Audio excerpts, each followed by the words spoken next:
Good morning, everybody, and welcome to this morning's press conference.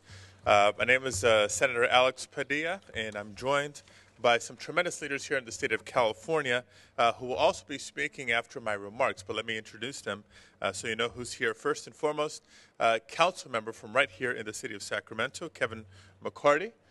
Thank you for coming. Mark Murray on behalf of Californians Against Waste. Nathan Weaver on behalf of Environment California. Justin Milan on behalf of Heal the Bay and the Clean Seas Coalition. Marseille Gutierrez on behalf of Azul. And Ron Fong on behalf of the California Grocers Association. Now, I'll be speaking to the diversity of the lineup this morning here in a minute. But I want to thank you all for being here. As you all know, this year I have authored SB 405, which will be up in Policy Committee on Wednesday of this week. And the goal of the bill is to begin the phase out of single-use plastic bags in the Golden State. As many of you know, more than 14 billion single-use plastic bags are handed out by retailers throughout the state. And if we do some basic math, that's about 380 single-use plastic bags for every man, woman, and child in the state of California. And look, I have a six-week-old at home. There's a lot of babies there that shouldn't bear the brunt of the guilt and responsibility here. So if we adjust the numbers and lay the responsibility squarely on the shoulders of adults, it's a lot more than 400 bags a year, more than a bag a day. And according to CalRecycle, less than 5% of these bags are actually recycled. Everybody knows that plastic bags are harmful to the environment. They not only entangle marine life, birds, fish, and mammals often mistake plastic for food. And when birds, for example, feed bits of plastic to their young, it gives their stomachs a false sense of being full, and birds end up dying of starvation. The examples of environmental impacts go on and on. Most plastics do not degrade, and they make up more than 90% of all floating debris worldwide. Plastic bags remain one of the items most commonly and consistently found during beach cleanups in California. And as we all know too well, they also cause litter. They also slow sorting and jam machinery at California recycling facilities, and it costs Californians more than $25 million a year to collect and bury this plastic waste. So some might ask, wait a minute, this bill has been tried before. But before we ask that question, Senator Padilla, why are you carrying this bill? Last we checked, your district is not a coastal district. Well, I'm here to tell you this problem is not just a coastal problem. In our mountains, the winds blow discarded bags into the trees, and you can find them in rivers and streams that are inland. We can find plastic bags in parks throughout the state of California, and certainly litter in nearly every community. This statewide problem deserves a statewide solution. There's no such thing as a free lunch, and there's no such thing as a free bag. As I mentioned before, there's significant costs incurred with cleaning up plastic bags and even the recycling of plastic bags. This bill will help our environment by phasing out the use of single-use plastic bags and lower costs to government. California is known throughout the world for our environmental leadership, our policies and laws that seek to protect the environment. Now, many cities and counties have taken action to enact local ordinances banning single-use plastic bags, but I believe it's time for a statewide solution. And based on the experience in local government, it is possible. We can protect the environment, we can reduce the cost to government, and have better-looking communities in the process. So while this legislative effort is not the first time it's been tried, I believe we're at a unique point, especially given the diverse coalition that we have. It's not just environmental organizations that are speaking out in favor of this bill, but local governments who have demonstrated success, and now we also have the business community who's coming around and seeing the wisdom in a statewide policy.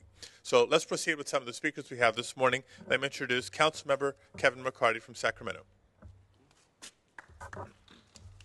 Thank you, Senator, and thank you for your great leadership on this. The city of Sacramento is in full support of this effort. We're, frankly, a little bit late to the game. There are 70 other cities in California who already have this law. We hope to enact ours this summer sometime, one of the few inland cities that's going to be addressing this. As you did mention, we're not a coastal city, but we do have rivers and creeks and streams. And a few weeks ago, I took my daughters, my 4-year-old twins, to Creek Week, and they saw, of course, a bunch of plastic bags down in the creek. And they said, "Papi, that's not good for Mother Earth."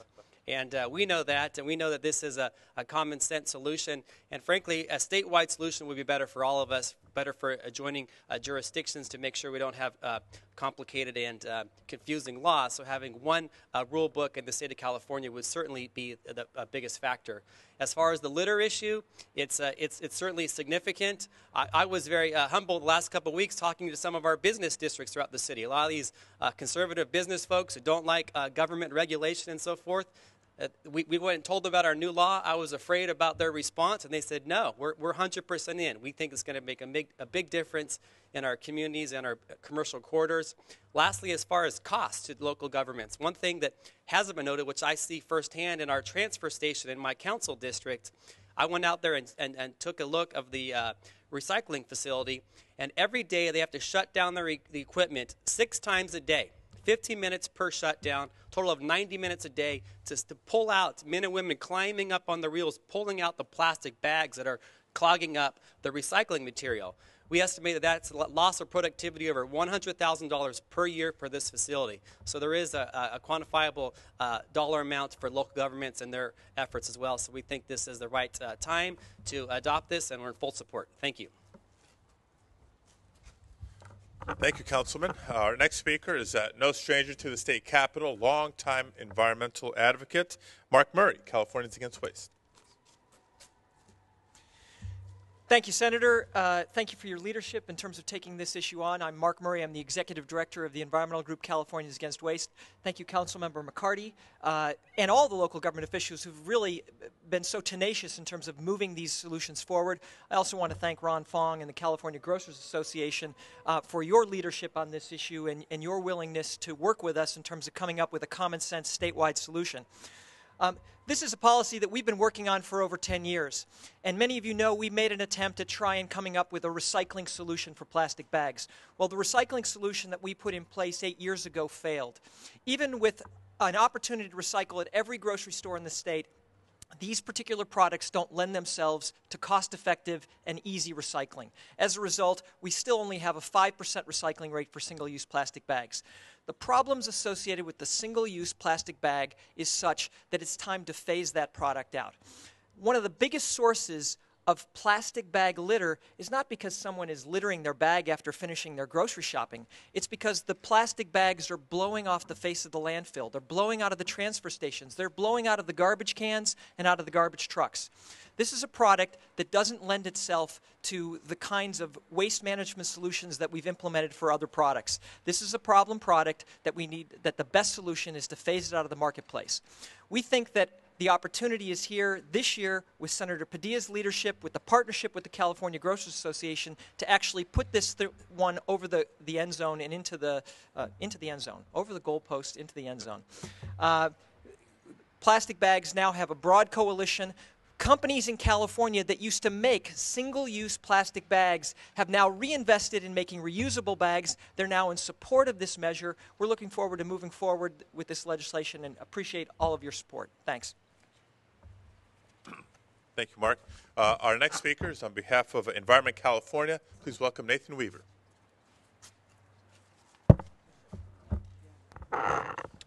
Senator Padilla, let me thank you both for your leadership on this issue and your persistence. Single-use plastic bags are one of the worst plastic pollutants in our environment and one of the easiest to live without. Our ancestors invented reusable bags before recorded history. This is a very simple, effective technology. And when faced with the environmental impacts of plastic bags, the choice is clear.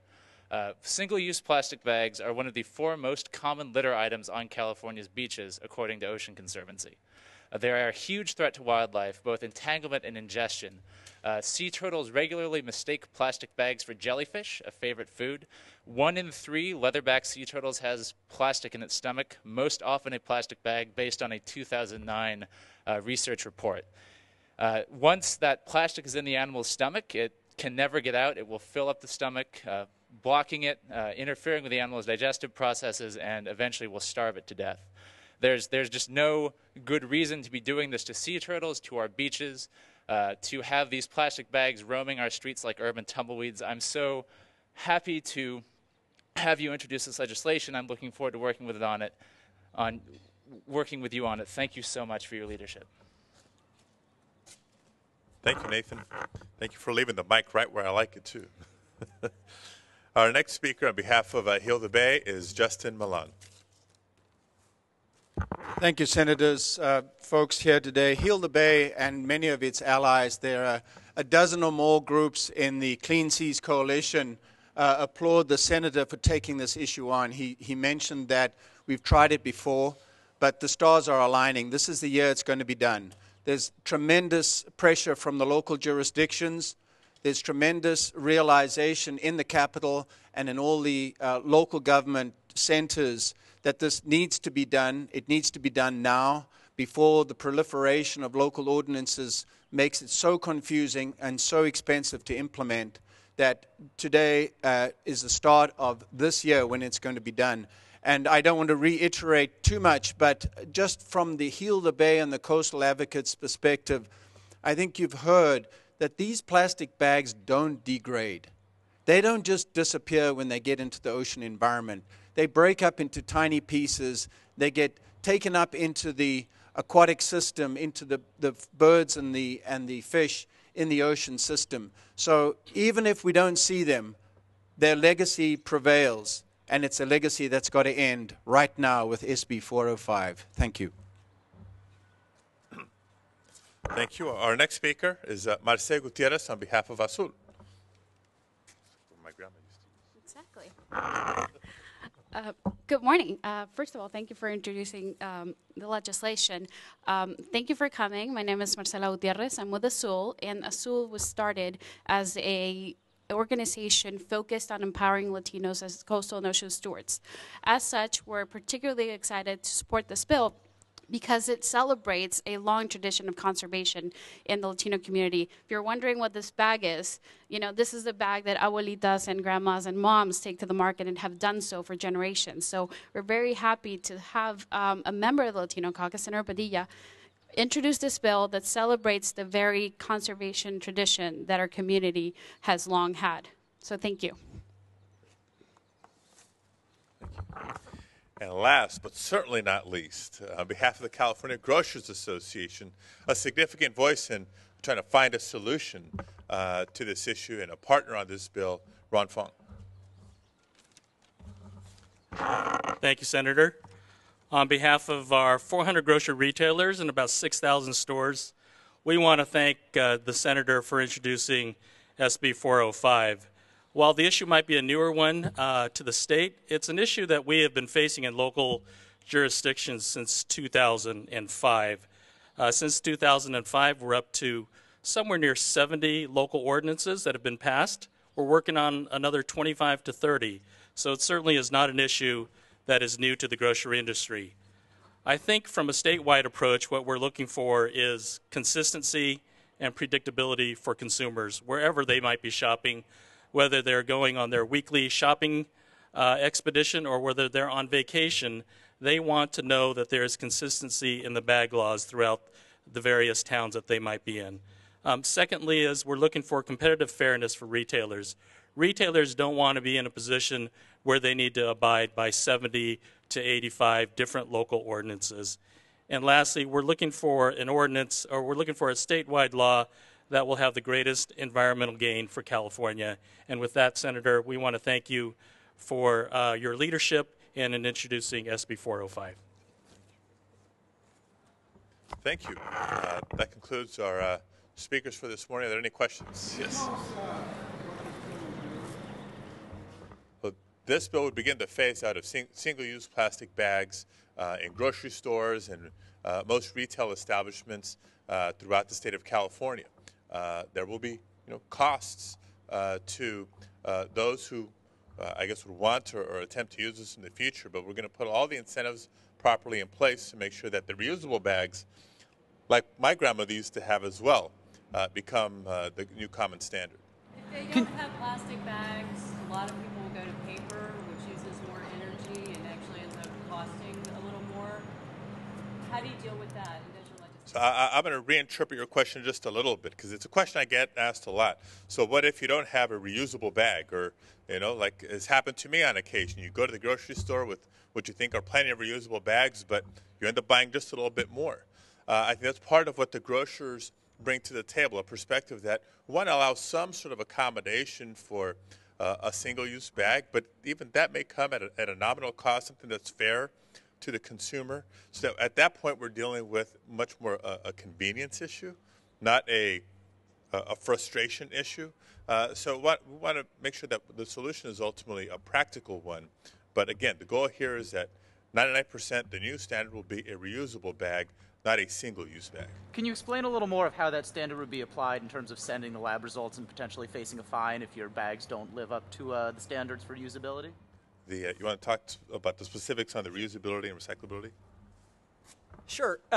We want to make sure that folks are using and providing consumers with legitimate reusable bags and not simply a glorified plastic bag. And so there is a certification process that's actually already part of existing law, and that certification is done by CalRecycle. If you have a reusable bag that you would like to get certified by the state of California, it is on your dime to submit that reusable bag to the state to get certified. And if that bag is certified as a legitimate reusable bag, meaning that it actually is capable of 100+ uses, that it's got a certain thickness, that those bags qualify as a certified reusable bag. Shouldn't be a complicated bureaucracy, shouldn't be complicated science, simply paying to have that bag certified by the state of California. What about paper bags? Traditional bags? So traditional paper bags will continue to be available in the state of California, but the traditional paper bag costs the grocery stores anywhere from 5 to 10 cents per bag, some even more in some places. The consumer is going to have to pay that cost of that bag. That's going to have two functions. Number one, consumers are going to have to pay the actual cost of that bag, and also it's going to send a signal to the consumer that these are a valuable resource and we don't want to just waste those. So those paper bags, hopefully consumers will be discouraged from just simply switching from 14 billion plastic bags to 14 billion paper bags.